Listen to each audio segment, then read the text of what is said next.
الطريق المطاطي المرن إحدى مبادرات الهيئة العامة للطرق. هذا الطريق كامل مصمم بتقنية جديدة عن طريق مزج المطاط من خلال إعادة تدوير الإطارات القديمة. يعني تخيل الإطارات القديمة كان ممكن ترمى، تحرق، تسبب تلوث.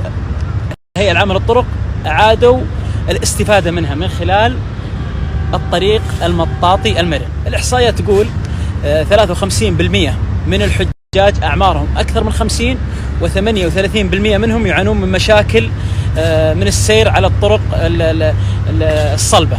فهذا الحل أتى للتخفيف عليها. يعني تخيل هذا المسار كامل زي المطاط، يعني مهما تدوس عليه الله يكرمك ما تحس بالمشي. أقرب ما أشبهه، تعرف الجزم الرياضية، الدعسة اللي في الجزم الرياضية هذا قريب منها. يعني حتى لو بتمشي حافي بتشعر بالمطاط وبيخفف عليك الجهد. ممكن تسير لمسة الحرارة من اللون الأسود المعتاد ب20%. يعني الوهج اللي ينعكس من الزفلت الأسود الله يكرمكم الحرارة النابعة منه هذا أقل ب20%. ابتكارات وحلول من المملكة العربية السعودية للتسهيل على حجاج بيت الله الحرام.